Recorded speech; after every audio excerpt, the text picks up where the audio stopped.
네, 강력한 상승으로 추세가 잡아가기에는 좀 녹록지가 않다라는 생각이 듭니다. 개장 이후의 트렌드 살펴보면서 유망 종목 그럼에도 불구하고 제시를 해드립니다. 이광무의 트렌드 투자입니다. 네, 안녕하세요. 돈이 되는 뉴스 트렌드 투자의 이광무 전문가입니다. 자, 전일 미증시가 이 장중의 변동성이 상당히 컸었습니다. 다만 이제 이 빅테크에 대한 실망감만 있는 것은 아니었고, 지수에 대한 반발 매수세를 통해서 순환매에 대한 시장을 좀 예고하지 않았나라고 생각이 되고요. 대형주 중심이 아니라 러셀 지수에 대한 움직임들까지 본다라면은 시장은 이제는 좀 하방을 테스트할 수 있는 위치가 아닌가 생각을 하고 있습니다. 그 부분이 우리 시장에서도 긍정적으로 좀 영향이 될 것으로 예상을 하고 있는데, 아직까지는 시장에 대한 주도주가 좀 부재한 상태에서 종목들에 대한 순환매 좀 짧게 보셔야 되지 않을까 생각을 하고 있습니다. 자, 오늘 장에서 좀 관심 있게 볼 뉴스 좀 보도록 하겠는데요. 오늘은 전반적으로 기업에 대한 구조조정에 대한 이야기들, 그리고 또 향후 향방에 대한 기업에 대한 내부 이야기 드리도록 하겠는데요. 일단 현대차가 인도 법인에 대한 IPO 추진을 연내에 진행할 것이다. 대략적인 시기는 연말로 예상을 하고 있는데요. 일단은 올해 연내 추진에 대해서 좀 더 확고하게 이야기 나왔습니다. 자, 두 번째는요. SK 하이닉스의 자회사가 솔라다임이 미국 내에서의 상장을 추진합니다.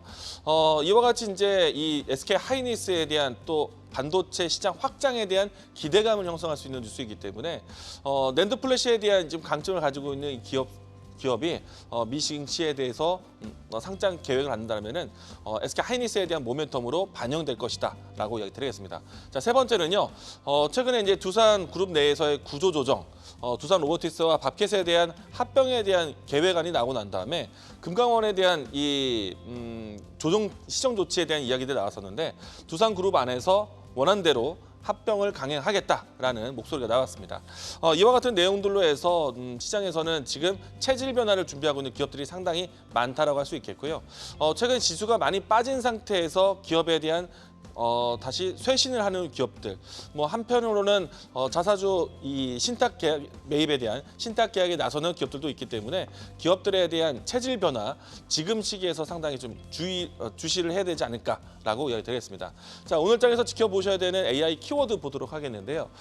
일단은 오늘 장에서 월등히 강한 거는 역시 조선 섹터입니다. 장 초반 때부터 해서 꾸준하게 상승세를 보여주고 있고요. 특히나 제가 이 자리에서 소개했었던 HD 한국 조선해양 같은 경우는 신고가 위치에서 추가 급등세를 보여주고 있습니다. 이와 같이 좀 조선 섹터가 좀 강한 시장이다. 일단 시장에 대한 고환율 속에서 많은 수주와 함께 실적주로 볼 수 있는 섹터가 될 것 같고요. 또한 이제 해리스 부통령과 그리고 또 트럼프 대통령에 대한 경합 안에서 수혜주로 분류되는 종목이니까 관심 있게 보시면 좋을 것 같고요. 가지고 계신 분들은 추세 추종을 해서 수익을 끌고 갈 수 있겠지만은 일단 신규에 대해서는 비중 조절하면서 대응하자라고 이야기 드리겠습니다. 그 밖에 이제 이 세액공제에 대한 이야기가 나오면서 오늘 은행주에 대한 관심, 밸류업에 대한 이야기들이 지금 확장되는지는 좀 더 보시면 좋을 것 같습니다. 자, 오늘 장 안에서 보셔야 되는 키워드 보도록 하겠는데요. 저는 앞서서 이야기 드린 것처럼 기업의 구조조정, 두산에 대해서 이야기 드리도록 하겠습니다.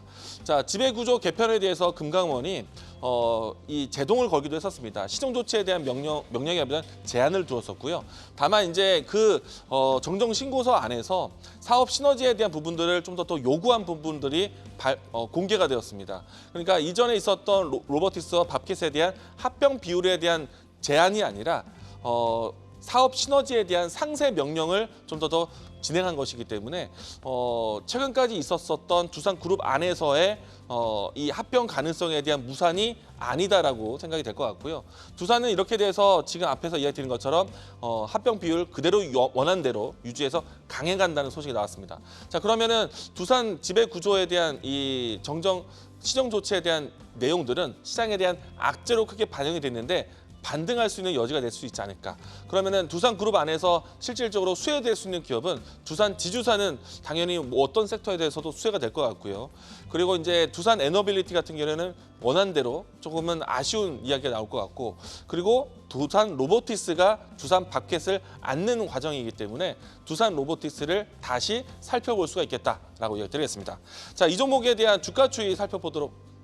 이제 제가 준비한 종목도 보도록 하겠는데, 오늘 제가 준비한 종목은 두산 로보티스입니다. 두산 로보티스를 다시 보자라고 이야기 드리겠는데요. 자, 일단은 이 시장 점유율도 높고 글로벌 시장에 대한 진출이 상당히 큰 회사이고 북미 마케팅 비용으로 통해서 일회성 비용까지 떨군 상태이기 때문에 재무제표 개선에 대해서 올해 하반기를 기대가 될 것 같습니다. 특히나 이제 두산 바켓의 합병으로 해서 모멘텀이 크다라고 보시면 좋을 것 같습니다. 자, 두산 로보티스에 대한 주가 흐름 보도록 하겠는데요. 이 종목 같은 경우는 최근에 합병 소식과 함께 급등세를 보였다가 지금 금감원에 대한 시정 조치 이야기로 해서 하락을 했었는데 저는 오히려 이게 다시 한번 합병에 대한 강행과 함께 볼 수 있는 위치가 될 수 있지 않을까. 다만 최근에 시세가 나고 나서 급변한 자리이기 때문에 손절 라인 때는 타이트하게 보자라고 이야기드리겠고요.